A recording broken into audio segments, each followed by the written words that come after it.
Good afternoon, everyone. Welcome back to the CSL. I'm Mad Magical, joined in by Return. I hope everyone enjoyed the little break that we had. We saw earlier today as New Hampshire faced off against Quinnipiac. They 2-0'd them in that series, so they're going to move on, keep their hopes alive. Unfortunately for Quinnipiac, that brings them to a 1-2 record that knocks them out of contention for playoffs. So their hopes of going alive in the East region are now over. But we're going to turn our attention, pivoting it over to the West region, as we look towards Victoria and Mount Royal about to face off, both teams sitting comfortably at 2-0. Been very strong performances out of the teams, but now they want to make sure that they are continuing that into the near future as they're about to face off. But before we do that, we want to take a little bit of a break because we know that there are some new viewers tuning in. So there's a weird format that we want to be able to really break down for everyone so that everyone knows how it's going to be for this playoffs.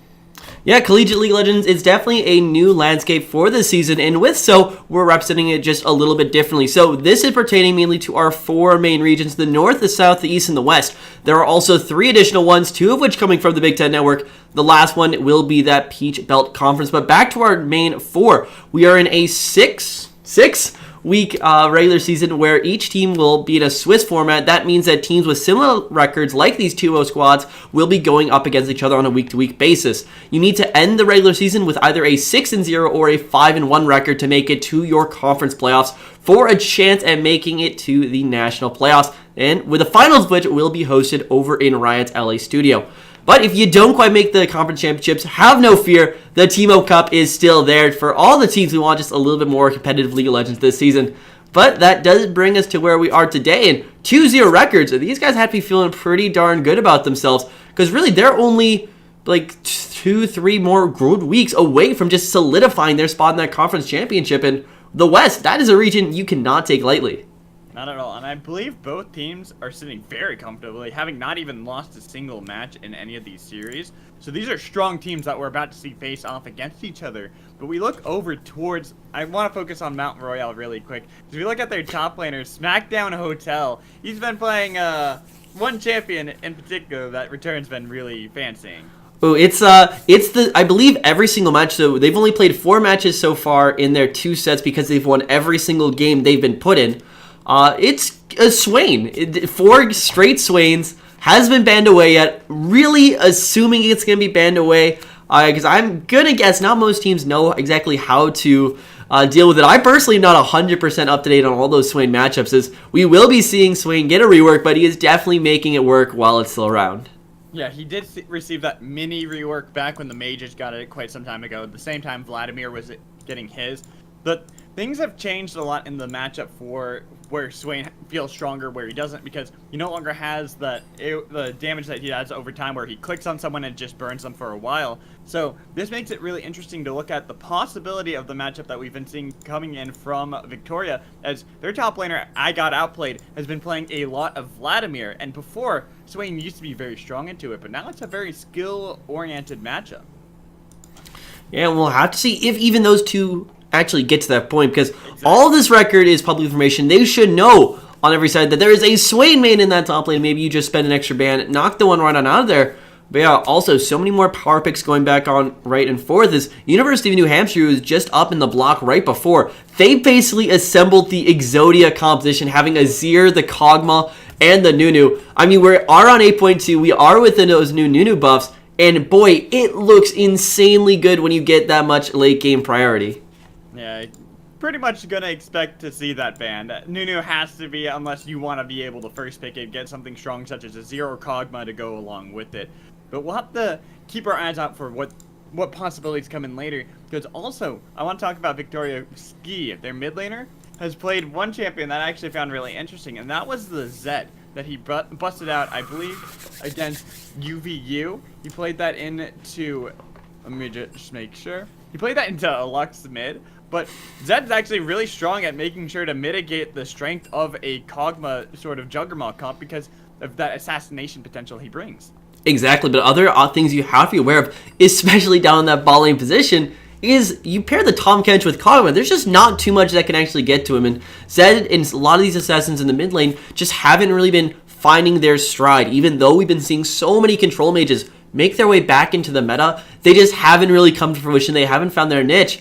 And you really have to rely around this strong pushing early game, maybe a little bit of top lane priority in that early parts of the matchup to really start pushing the game in your favor. But with stopwatch, with everything we've seen across the map, these are still very long games that love to go to those late game stages. Yeah, the League of Stopwatches, as we all have come to know and love. But it's alright, that's completely fine. We're not going to see any changes coming into that anytime soon. At least, not that I've heard of from the rumblings of what's on PvE. Maybe in patch 8.4 we'll see something, because that's when all the big patches will be, or all the even numbered patches, while all the odds will be minor ones. So we'll have to keep our eyes onto that. But one more thing that hopefully we'll be able to talk about before we get into the match for today is going to be what we expect coming out of these two teams, because both of them, having not lost a single match yet, haven't really faced the competition that has been required to take them down. But now, with both of them, it's the unstoppable object meets an immovable object. Who's going to be able to take it here is what we got to ask ourselves. Close enough on the analogy there. Close enough. Forget the force, but it is all right. Yeah, both these teams are incredibly confident about their run. With Mount Royale even going far enough to say that they expect to finish the season in the 6-0, in the 5-1, even being kind of that unknown name in the playoff scene. And if you're looking for a region to make a splash in, if you manage to make those conference playoffs, or even, heaven forbid, you make it all the way to the national championships, that is one way to stand out above the rest of the crowd. Mount Royale, they are confident that they will win this match. But, I mean, big thing with this game, only one of these teams can actually come out 3-0. Exactly. So, before we get into the match, I just want to give a couple little plugs for all our sponsors that we have. One of them being Twitch, as always. Nothing but gratitude for the largest streaming platform in gaming to support collegiate esports from PAX East and West on many, many more events that CSL has brought to you guys. We wouldn't be able to do it today if it wasn't for Twitch, so guys, thank you so much. And also, make sure to follow us on Twitter. It's Twitter /C-Star League, or you can find us at CSL OL. So it's like the well, hey, it's the C-Star League of Legends scene. You gotta make sure to follow us there. C-Star LOL. Yeah, exactly. So you can follow us there, or you can find us on Facebook. It's going to be C-Star League there. And then make sure, if you want to join the Discord to be able to talk to us, you can type in !Discord into the chat. And also, the last thing is, if you're not able to watch all of this live, you can always check out the VODs that we post up on YouTube. So go over to our YouTube channel. It's going to be C-Star League. Surprise, surprise there. But return, we're getting ready for our matches here soon. So kind of excited to see what we're seeing. I almost wonder if we're going to see that Swain ban coming in really quickly to make sure that SmackDown Hotel is not going to have his hands on that. I feel like the Swain's definitely just...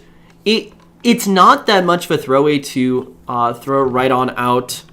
It's really easy just to get one out. Nunu ban should also be coming on across from the red side just because of how much we've been seeing it. Even in the pro play, I know that Echo Fox versus CLG just went down with CLG getting the Nunu ban to boot. And when you combo some of these picks, they just turn into so much late game priority, but that also opens you up to just being exploited through this early game. And if either side wants to play on that front foot towards the top side or through the jungle, that can free up so much. And when you're looking at picks, there is no greater pick right now in the West region than J4. They love their J4 in the jungle, and he's currently the most picked champion this entire tournament.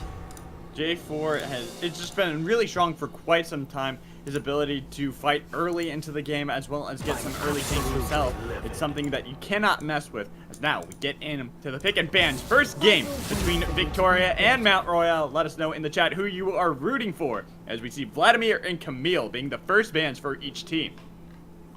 Yeah, the Camille is the one that stands out a lot to me, especially on that on the red side here, because normally when you're on the red side, you have to ban out like the OPs that the blue side is very happy just a first rotation pick up, and maybe the Azir, maybe the Kog'Maw, maybe the J4, or maybe the Nunu. But Camille this far up really starts showing off, and they're the top lane bans already. The only thing I will say that stands out a little bit to me is that Vladimir got banned by the side that I expected to play it, Victoria taking that away. Swain, not too surprised. I don't think anyone wants to see SmackDown Hotel on that anymore. He's been so strong on it. It'll be really nice to see if he can play something else, if he's not just going to be a main on that one at champion. But as we see this second ban coming in, it's going to be the Azir coming in from Mount Royale.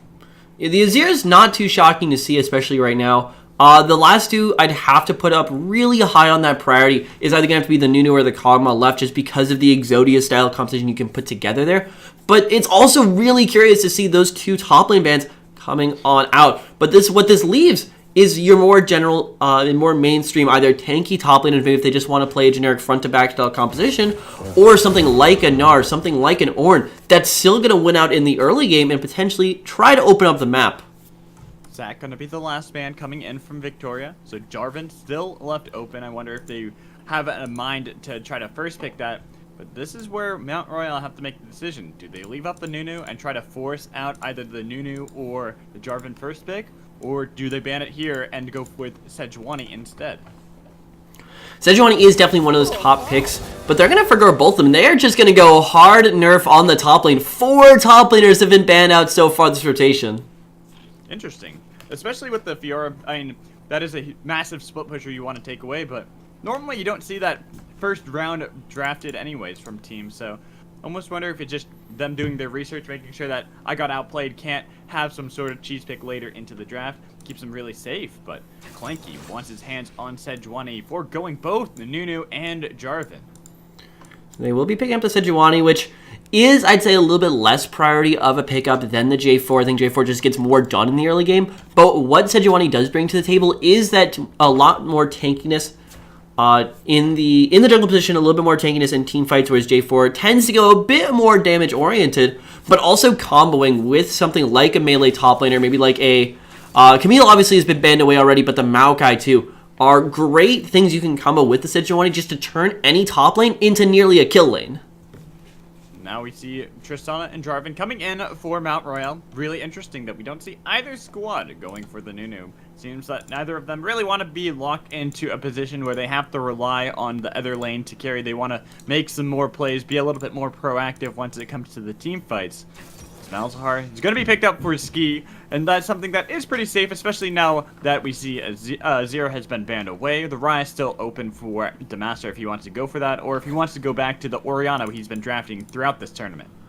Exactly. We do see a lot of this like top 3 mid laners very commonly in the rotation. You have the mid lane Malzahar, you have the mid lane Azir, and then you have the mid lane Ryze with Talia and Zoe kind of floating on there, and Xerath's currently making his way back up. I think Xerath to be a great pick here for Demaster if they want to find some way to actually really win out this early lane, win out Malzahar lane matchup, because already there is so much playmaking and so much CC and pick potential with the Sejuani, with the Malzahar, with the Varus. These are big, high-impact ults, and it looks like that they might just be trying to run away with this one through the backs of their playmaking alone. Exactly, and honestly, who can blame them? When you're sitting 4-0, it makes you feel very confident, but it's always going to be a little bit difficult when you have a lot of wombo combo coming in from the other team. Jarvan and Orianna paired up together. That ball delivery system, whenever Jarvan goes for the slam dunk, gotta imagine the shockwave going to be following in tow, so I do like what is coming out of Mount Royal. And these compositions are very similar at the moment. Both of them rely on these big ultimate initiations, whether it's a J4 area Orianna combination or just everyone on the side of Victoria. So far as more bans will be going onto that top lane. And really, I think it's this top lane that's going to almost dictate the pace of this match. Because if both these top laners pick either these scaling threats like the Gangplank, which is still on the board, or even these fight split pushers like the Ornn potentially, or the Gnar, which are still up, this game becomes a lot more accelerated in that there's so much room to actually go out and make these plays. But if they're the big, beefy frontline tanks like the Maokai, then that definitely slows the game down a little bit. It almost sets us up for those late game, just straight front-to-back team fights. But I like what Victoria has done here. They're going for the support bans, taking away Tark. I almost expect to see Tahm Kench, because those are going to be things that would mitigate that pick potential that you were talking about that they've already drafted. And you want to take all the tools away from the opponents if they have that drafted into their composition. Gangplank is going to be the last ban coming in from the side of Mount Royal. And count that. What is that now? Six. That's our 6th top lane ban, and one more is still up. I wouldn't even be shocked to see Ornn get bound out as well. And honestly, Ornn isn't kind of that dominant form he used to be right when he got released on live, where he would literally just look at a lane, roll it over, and then the game's just done at that point. But he's definitely a little bit more exploitable in the early game, and throw Braum on the enemy team and bang, you basically counter out that engage entirely. Both the Ornn and the Braum are still available, so it wouldn't be shocking to see Victoria pick both of them up here, or if this is a Braum pickup from Foster's, that could potentially negate out the enemy's Ornn. Honestly, I think the Braum would be a really nice pickup going over for Mount Royale. It's trying to mitigate that pick potential that you really want to have whenever you have Sejuani, Malzahar, and Varus. But the Janna for the disengage is respectable. Trying to make it so that if you ever have Foster jumped on whenever he's Tristana, you can just blow him back, keep him a little bit more alive. But gotta still be a little bit cautious on that because you yourself can get caught out. Yeah, especially if this is the Malzahar, most likely going with the Spellbook will have TP available. And even though there's a Johnny, even though there's Tristana down that bottom lane, especially if that Thresh pick gets locked in, my eyes for Victoria are just gank this bottom lane. Because yeah, Tristana is going to be pretty safe with John on the back foot, but you could just kill the Janna. Exactly, and with the Thresh, it makes it so much easier to try to go really hard into them. As Ornn is being hovered for and got outplayed. That's pretty much what you'd expect, and if that does get locked in, gotta imagine SmackDown Hotel himself would probably draft the Gnar, trying to make sure that they can counter such a strong top laner who even brings a lot of utility himself. Oh my gosh, this composition with 5 members with some form of hard CC mean that Victoria are basically going to be able to force fights at any single point they want. Combo that with the decent scaling they've got with the Malzahar and Varus, and they've almost drafted themselves this competition where they can make most things happen around the map. The only thing I could really see hurting them is the potential of some late game split pusher. But even so, that's just not on either side. And both sides, this is just going to be a clash of the team fights. Not too confident that I like that pick coming in from SmackDown Hotel onto the Maokai. I would have really liked the Gnar, get a little bit of that split push element as well as be able to bully around Ornn into the lane. But still, it's respectable. Like you mentioned, going for those team fights, trying to make it so that you're a little bit more capable of counteracting that engage that can come in from Victoria. Yeah, honestly, it would have been an extremely risky proposition to go for a split pushing Gnar in the top lane if you replace the Maokai pick with the Gnar. Because the big issue is, once again, there are 5 members on the enemy team who have some form of initiation, some a little bit more reliable than others, but the main counter to a split push is just hard engage. So maybe not the most optimal strategy for either team, but the big thing here is both the teams are coming in so confident in their own abilities to play these fights and to play this macro game. And when you have the confident team, normally you see a bit more of a mainstream composition. They like to just say, all right, do whatever the heck you want to do. We're just going to play our team fight and we're going to play it well. And when you see both teams do that sort of thing, it comes down a lot to A, the individual lane execution, which of these carries can really get ahead in the early game, and then B, the team fight execution. Because if either of these teams slip up in one of these categories, that could be the game. I'm a little upset. We saw Hamster and Peanut hovering the smite for the possible Thresh bot lane. I was really hoping that we'd see that with the Unsealed Spellbook, because I've actually heard of a strat where you go for that for these hooker type lanes such as Thresh or Blitzcrank, so you could always smite down the minions when you're trying to pull someone. But sadly, we're not going to be able to see that today. Oh yeah, that has been a strat since the beginning of time. The classic Blitzcrank, Spellbook makes it a little bit more meta, a little bit more feasible. But I've also been hearing a lot about mid laners taking the smite early. I don't think either of them are going to try it out here, but basically is you take it early, you buy a Talesman, a Hunter's Talesman on your first purchase, no pots, and then if you use any ability on the Raptors camps right over the wall, you basically heal up for the entirety of your HP bar. So just different kind of crazy things floating around is honestly with the Spellbook, even though it's kind of taking over the meta, it's opening up a lot of these very interesting, very unique strategies. And this is game number 1. We're not going to see too much just in the way of crazy, but in my mind, I'm thinking, all right, if one of these teams go down one game pretty hard, all bets are off. All bets are out, and you gotta imagine that there are still some cheesy strats in the pockets of both teams, like we had mentioned. SmackDown Hotai likes to play onto those Swain. He loves those carry type champs, and we saw so much top lane focus coming in from each squad that it could allow for a lot of flexibility going into game 2, regardless of who comes out ahead this one. I'm almost expecting that this will be the time we get to game 3 between Victoria and Mount Royale. Oh yeah, we've been waiting for these Silver Scrapes this entire season. I don't think I've really seen too many of these matches actually go to that third match. But yeah, both these teams definitely showing that they can play their style. The one team I have to throw a bit of a question mark on at the moment is going to be onto Mount Royale, because we were talking a little bit about before about SmackDown and how he was that very hard swaying player. But the thing is, he usually carries the majority of a team's damage. If you look at his last week matchup, he had 37% of his team's damage respectively. And right now, he's on Maokai, who's not going to be doing that. Sure, there's plenty of room for these other carries to really step up and show what they're made of, but we just haven't seen that yet.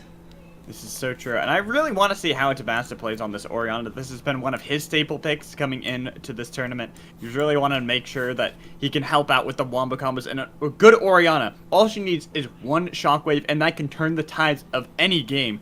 So, with the composition they've drafted, they got the Maokai for the ball delivery system, they have the Jarvan, even have the Tristana that we see Foster going really, really hard to the paint, but we'll have to see how both teams decide to play around that.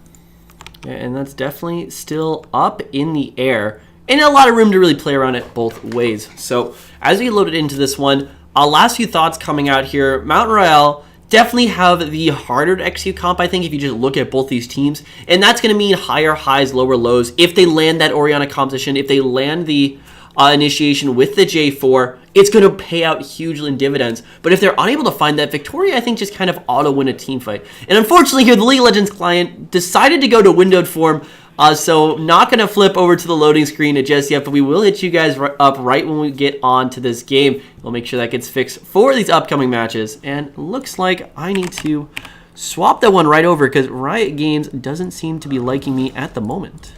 It's actually funny, just to let people know, I've been kind of just perusing to see what we have in the terms of keystones. We only have 3 unsealed spellbooks, and this is something a lot of the pros have been doing lately, is you see it almost on the majority of every player, is to go for the unsealed spellbook, so they have that opportunity to have all their laners teleport for Baron play. You have really cheesy strats that you can do, but I think it's only Foster, Ski, and Hamster and Peanut who have it.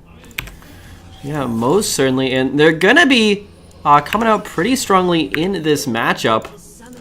But other things that definitely are across the map, basically the stopwatch is being taken by 6 members, but it looks like a little bit of an early invade. Hamster and Peanut maybe looking to come up big with one of these hooks. Seems like they're just trying to get a little bit more pressure when it comes to the terms of vision. This is something that you want to see out of teams, especially when they group up. If they can't make the pick that they want to go for with the Thresh, with the Blitzcrank, you might as well get something else. A little bit of damage on Tabasta, but he's going to be safe. He's pretty far from any real danger. But one thing that actually does stick out to me, just want to mention really quick, is the minion dematerializer that Hamster and Peanut has gone for. Not too surprised to see it on Ski, but on a Thresh, it's a very interesting pickup. Yeah, my first thoughts with that has to be the Relic Shield itself, because Thresh is one of those champions that likes to take Relic because it gives you the extra durability in the laning phase, but you're technically also a ranged champion, so you don't proc the execution on it. Maybe that helps out a little bit with there, and it might also help with some of these early pushing strats, able just to immediately take one of the minions and then have better push in the future. But against the Tristana, I'm not super sold that they're actually going to be able to hold any sort of pushing advantage, so maybe this is also kind of like the Smite kind of idea that you were talking about before, where you just smite something and then immediately throw a hook past it. They might be looking to do the same thing with Dematerializer. See the hook coming in from Hamster, a little bit of poke, but a nice shield from Sweet Jesus will keep his AD carry quite healthy. In fact, they got a good chunk of damage back onto Hamster. Yeah, the fact is that you're not really going to be able to get too much past a Janna, especially when you're early game Varus. Sure, you're going to be able to throw an E over, but it's not too crazy in the actual trying to trade. And Tristana, I definitely have to say, has the advantage here in this lane, with the one X factor in this bottom side of the map being Hamster and Peanut. If he can land some great hooks, especially towards Sweet Jesus, they're going to be able to really turn this bottom lane directly around. But overall, I think it's going to be a scaling battle. Italian One wants to get onto that 2-3 item spikes with the Rage Blade, with the Runon's Hurricane, and try to hit a little bit earlier than Frost or Swirl. Don't see too much action just yet. Both junglers still on the top side of the map, but the double boss already completed for I'm way too punny. Gives him a little bit of an advantage, so Clanky didn't want to go too hard into an engage against this Jarvan. Hamster and Peanut, he's trying to make a lot happen on this bottom part of the map. Way Too Punny is playing the J4, so had the ability to make one of these big level 2 plays. Didn't quite find it just yet, and he's going to be just farming throughout this jungle. And it looks like, with how much pressure came off of Hamster, Italian One and Hamster, they're winning the bot lane push at the moment. Just at the moment, could be that Froster didn't have the ability to use that explosive charge to take down the minions quite as fast, because we all know that Tristana, once she has a little bit of levels, she takes things down really quick, especially towers. So Italian 1 and Hamster are going to always have to play on their A game, be very aggressive, but not too aggressive. They don't want to get themselves caught out when I'm way too punny makes a gank eventually down towards the spot side. But here's the thing that I really, really like coming out of the Victoria bot lane at the moment. They got that bot lane advantage, but then they went one step further. They were able to like roam together, grab a bit of that vision, making sure Punny's not actually going to be able to impact this bottom lane without some very interesting ganks. And currently with the shoving lane, eventually will be coming through with Ski in the mid lane and the shoving lane between Italian 1 and Hamster on this bottom part of the map, there might not be any way for Way Too Punny to actually get control of this side of the jungle. I completely agree, and to me, this is what separates the top tier teams from the mediocre ones, is how well you control the vision game. You need to make sure. It might be a little bit harsh, but if you don't do it, you can fall behind so quickly without ever taking a death. Ooh, Clanky's gotta be careful though, he's taking a little bit too long. He is, and he got knocked up from the flag and drag.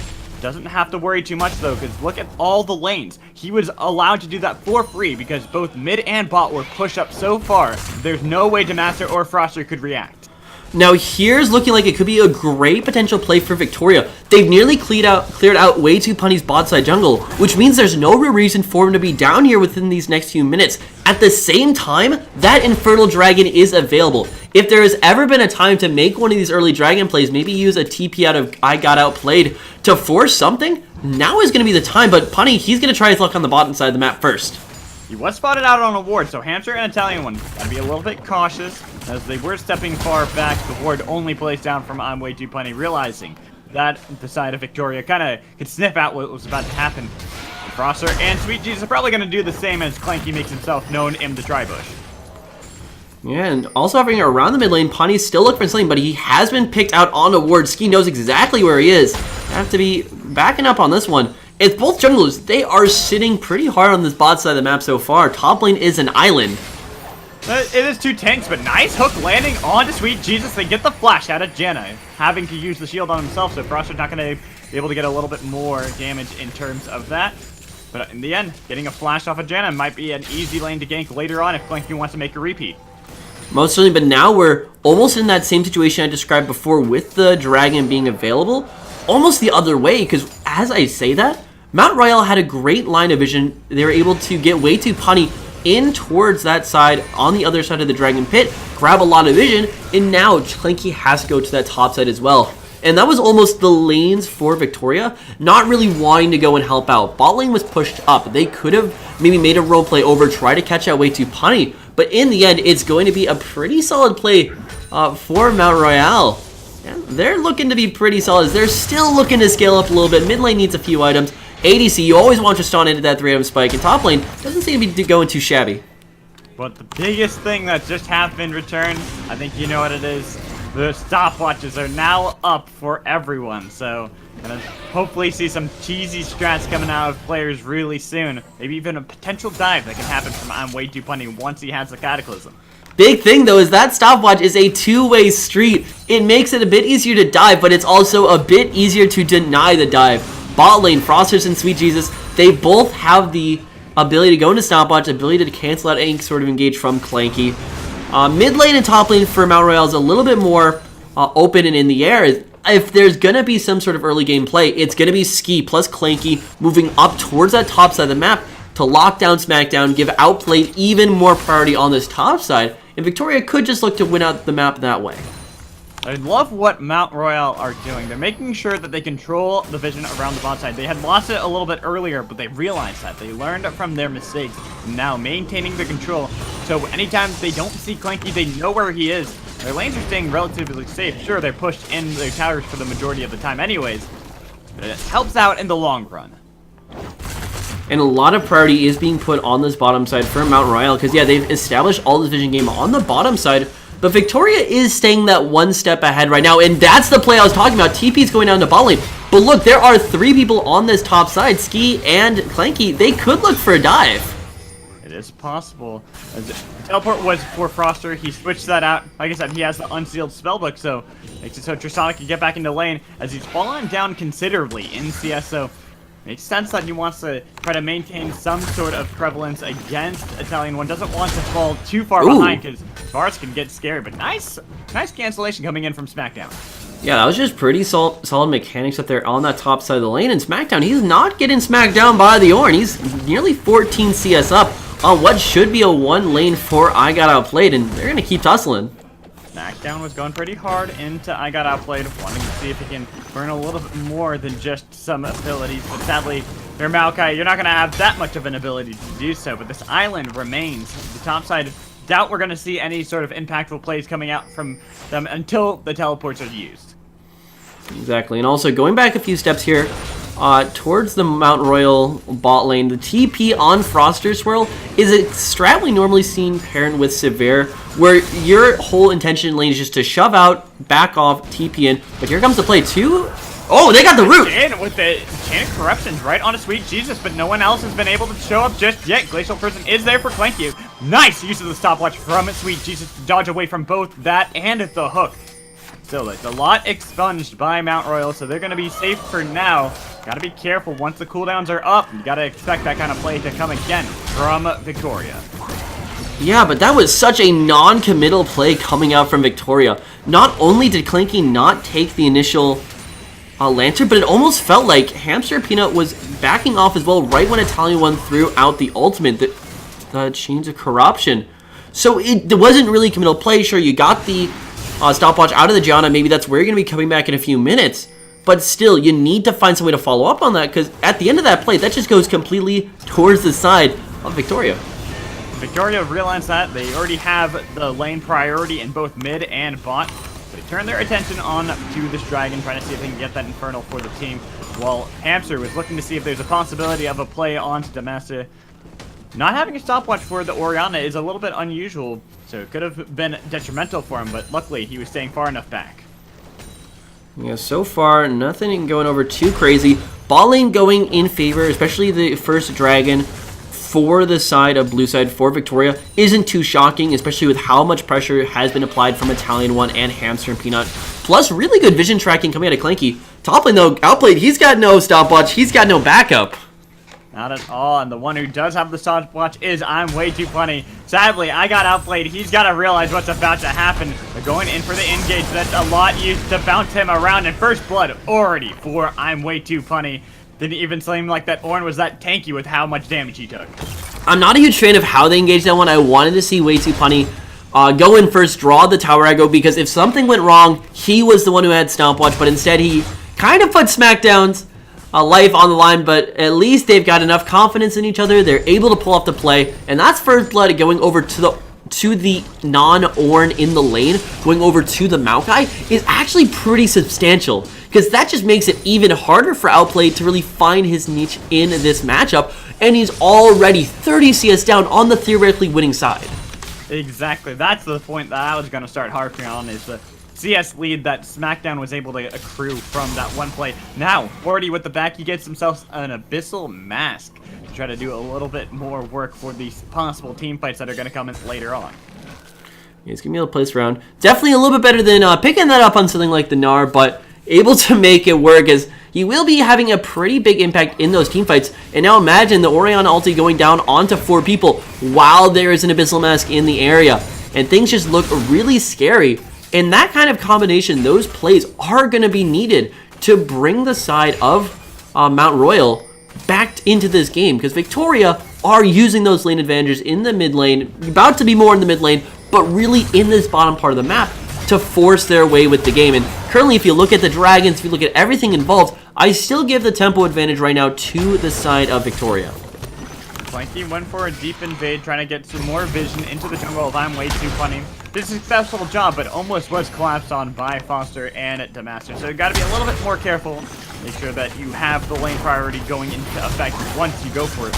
But sadly, even with all that invasion coming in from the Clanky, not going to do enough to stop the blue buff from going over to the Demacia, as we see top lane. No! Coming in, but failing to use the correct ultimate out of Ornn means that there is going to be no kill out of I Got Played.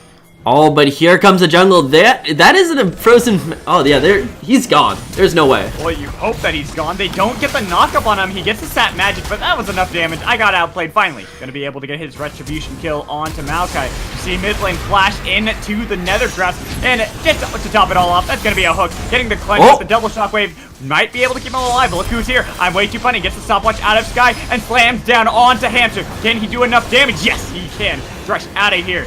Continuing the chase. He wants to see if he can get more, but that's going to be a little bit to knock him back with the permafrost, and he flagged and dragged into the kill for Damasta. And that is somehow going to be Mount Royal picking up the lead with that.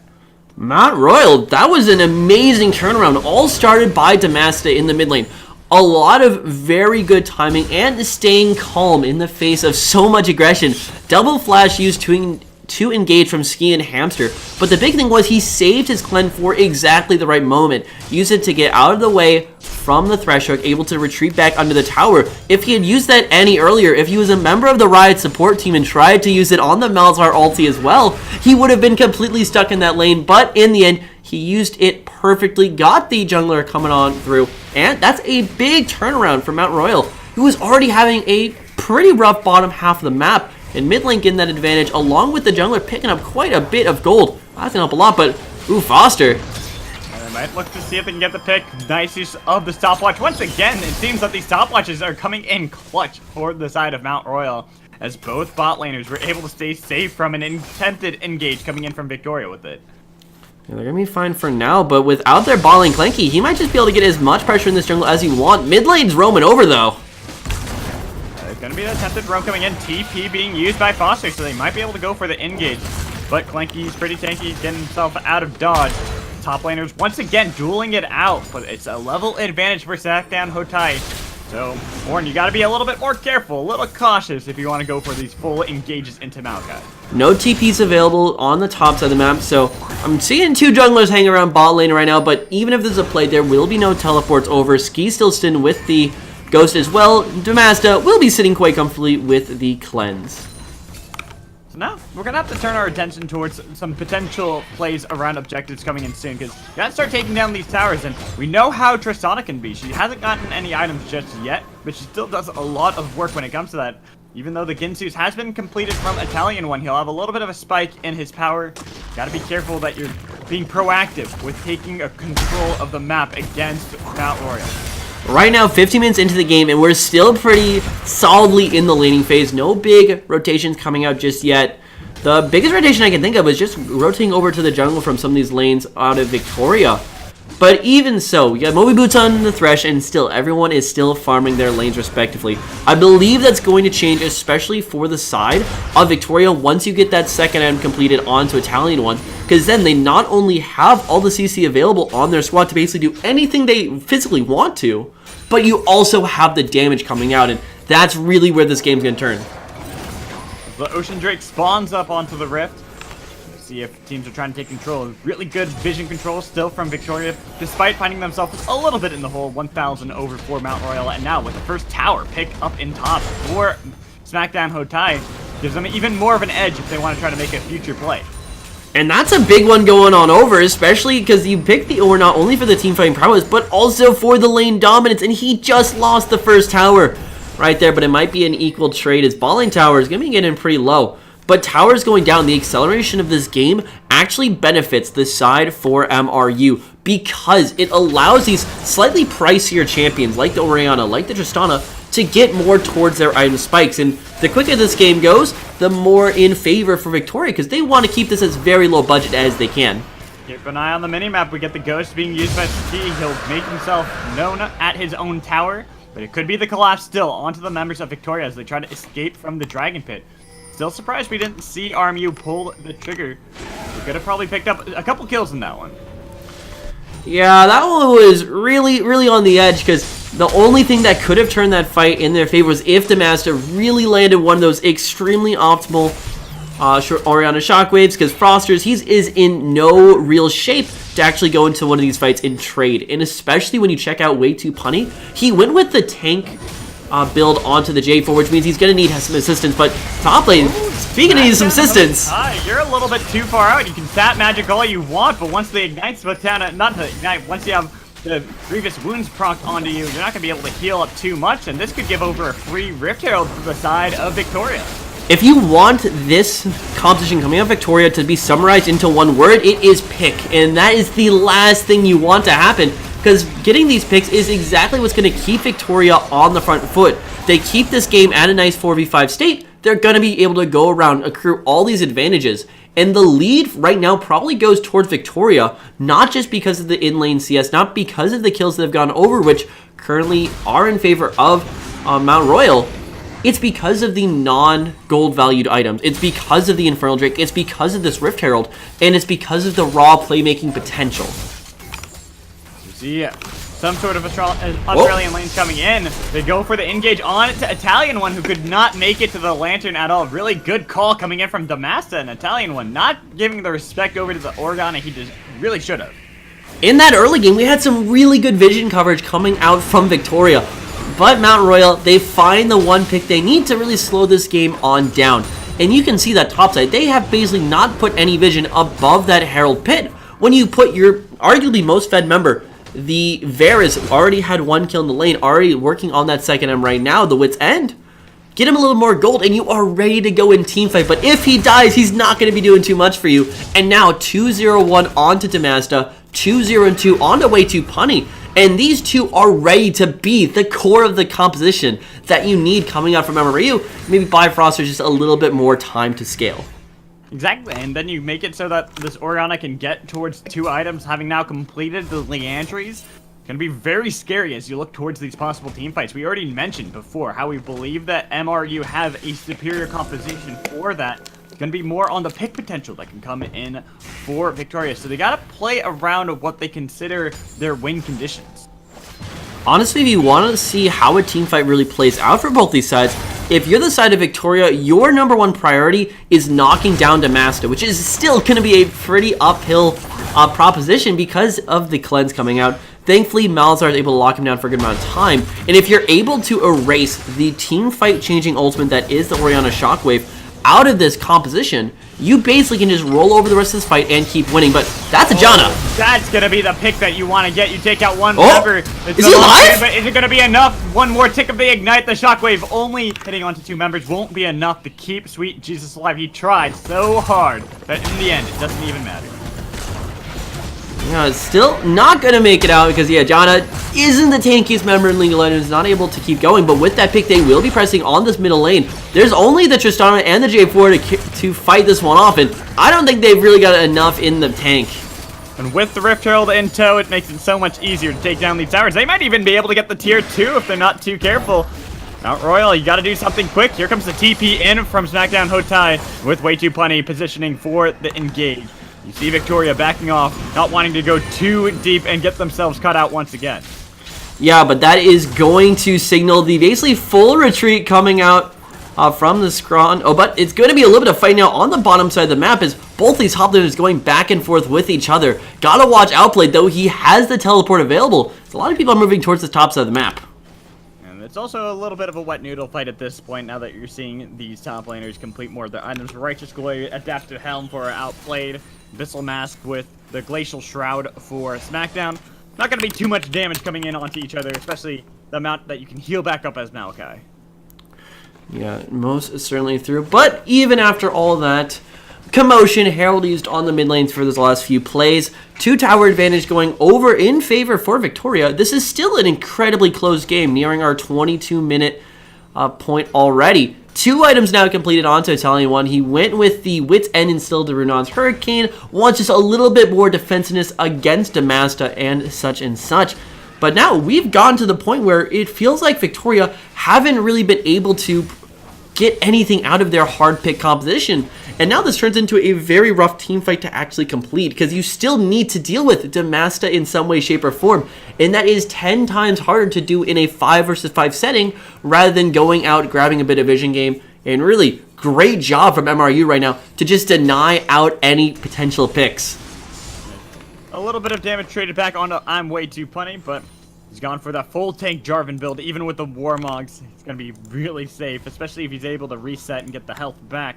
turning our attention back onto the map, we look over at the mini-map. Really excellent control coming in from Mount Royal. Despite being down a little bit, they're able to make sure that their presence is well known, making it very difficult for Victoria to go for the sort of team composition that they want to go for. Go for the picks onto Damasto or onto Froster, because that's really good knowledge that they have with that vision. Yeah, but this is the third dragon of the game. Second Infernal going over to the pockets of Victoria. And if you're looking for that one little thing that's going to push them a bit more in the priority position for some of these team fights, getting that second Infernal is definitely going to help pick off any member you need. Threat Hook goes out, but it's not going to find anything. MRU, they might be looking to turn this one. Yeah, look at that. Righteous Glory coming out of I Got Outplayed. Clanky throwing out the Glacial Prison, forcing the cleanse to come out of Damascus, but they get the knock up and they get the... Or Shockwave! 4-man Shockwave, but it's not going to be followed up by the rest of the members of Mount Royal. SmackDown still not in the area, 5 members strong, going for Victoria. As they look to see if they can get a little bit more positioning in mid. They might have to back off. They don't want to get taken out too quickly, even though they have the advantage in numbers. They have a couple members that can easily be blown up. Yeah, they've got to be really careful here. Cleanse not available for Damasta, and they lost Sweet Jesus on that one. But still, these cooldowns are going to take a few more seconds to come back up. But if there's that one God tier hook coming out, landing onto Damasta, they can easily turn one of these fights right around. And you're now in this holding pattern where I don't see this Baron really going over to either side without some sort of just straight on 5 versus 5 fight. Exactly, and honestly, if you're over at Victoria, you don't want a straight up 5 versus 5 fight. You want to get the pick like you did on the Sweet Jesus, because it makes it so that you can go for a little bit more vision.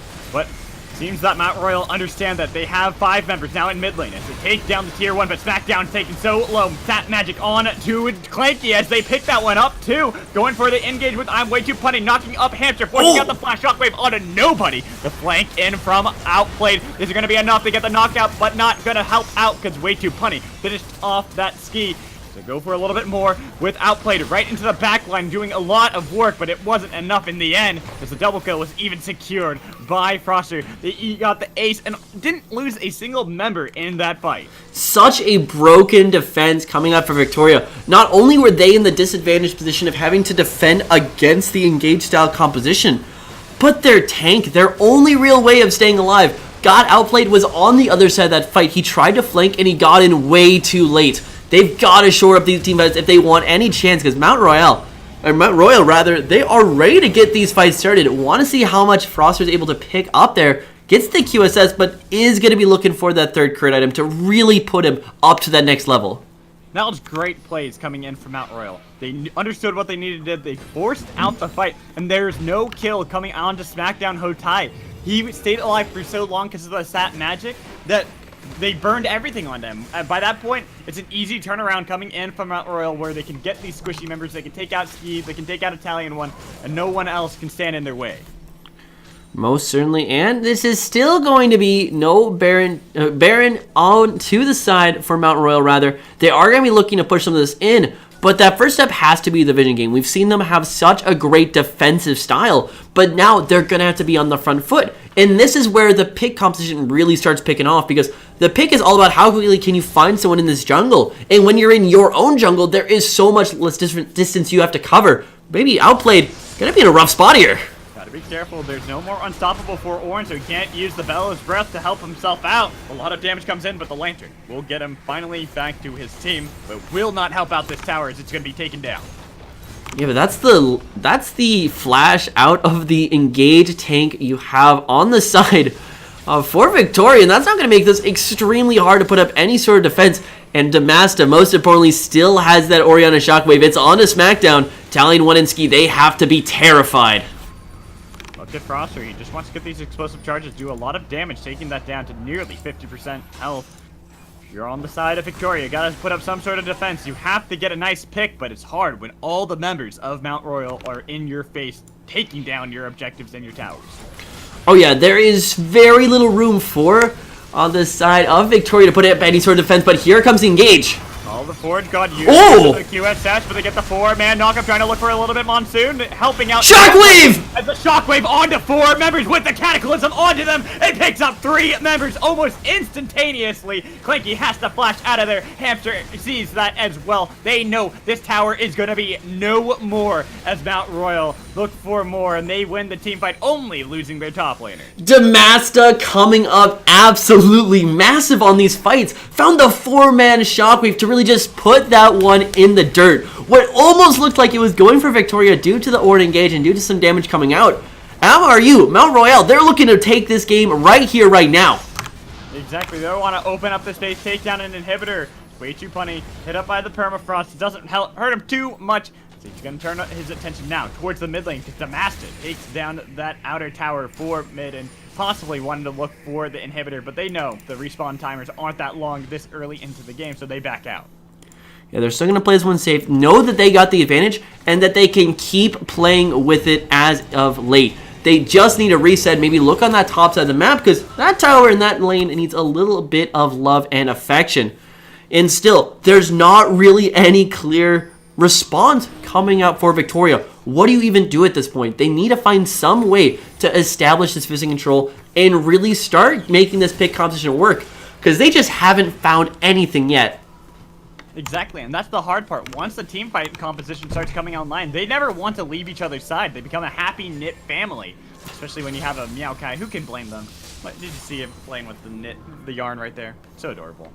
I love that skin. Yeah, are going to be setting up. It does look like the next drag will be up here in just a few more seconds.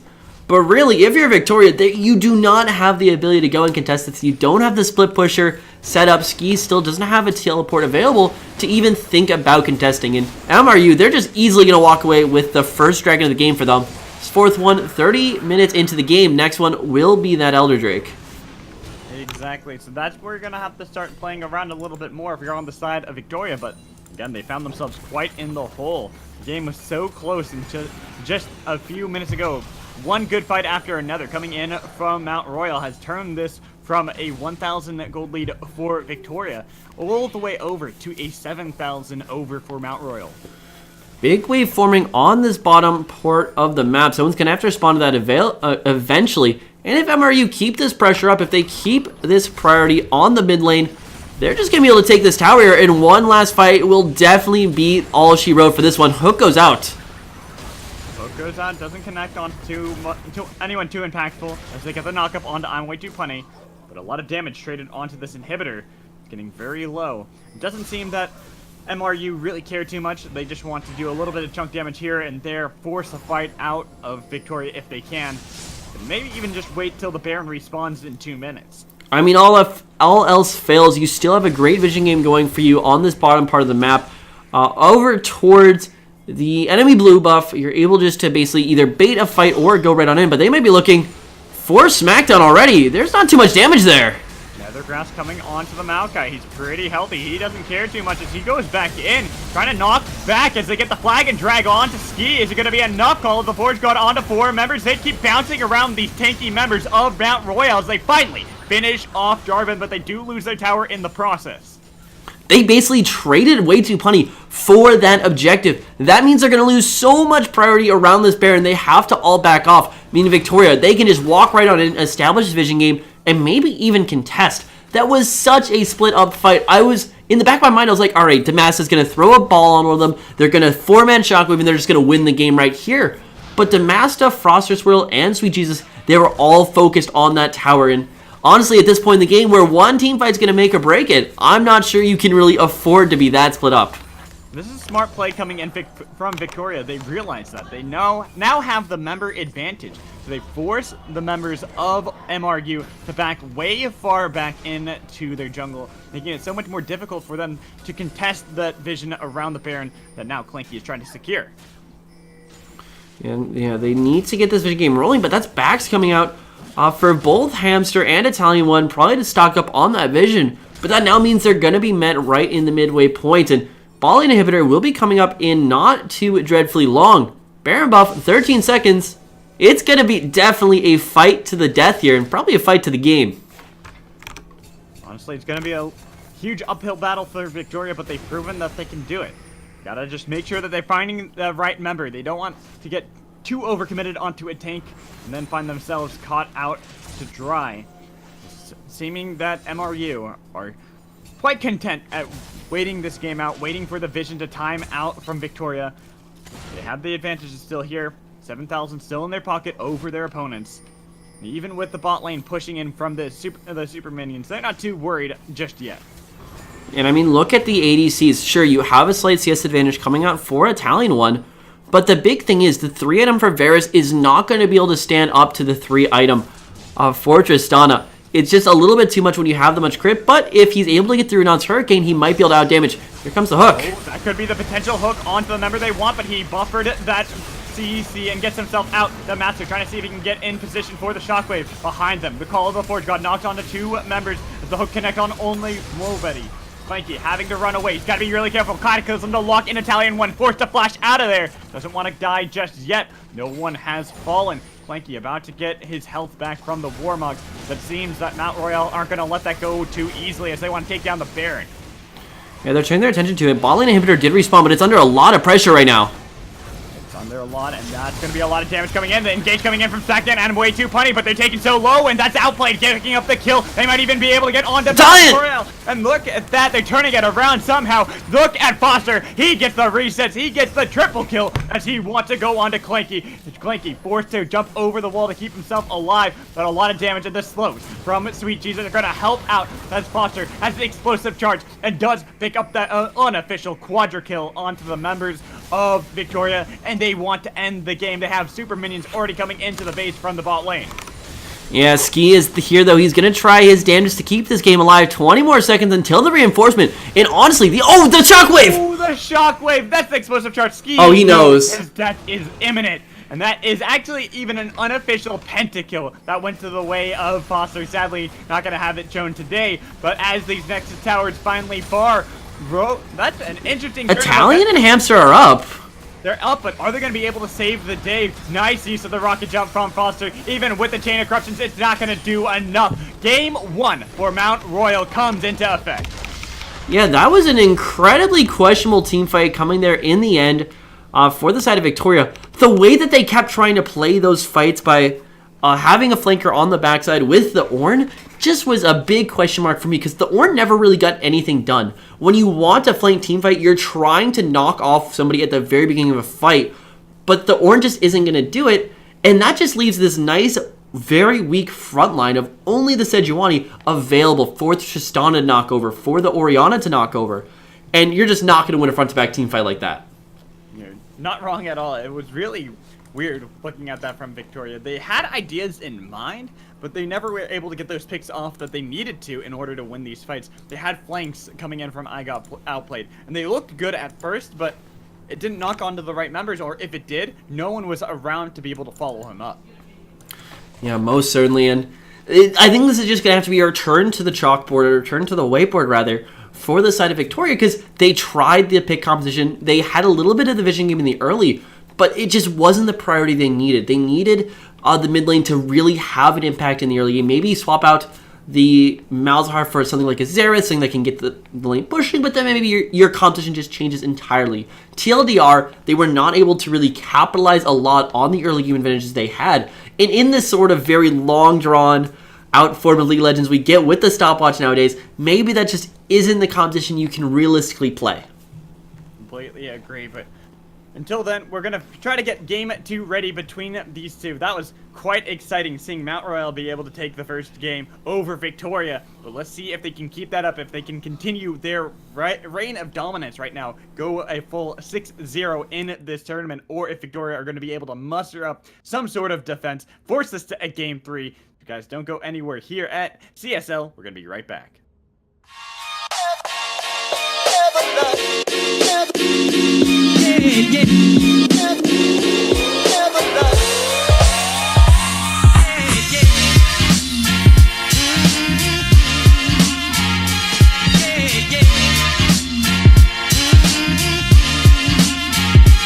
Once again.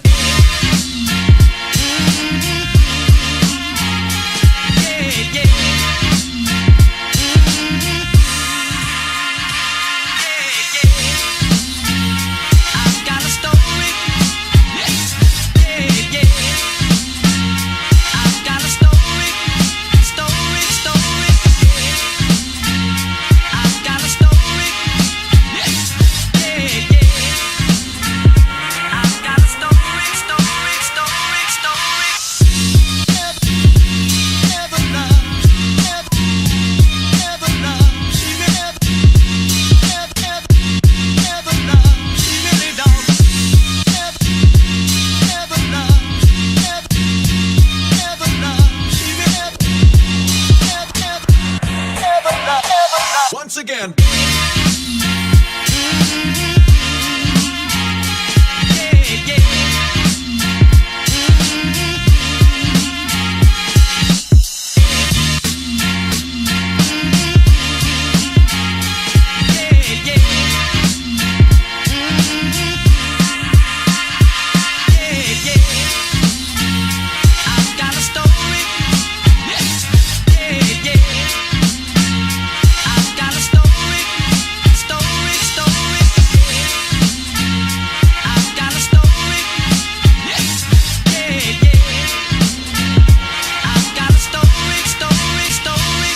Once again.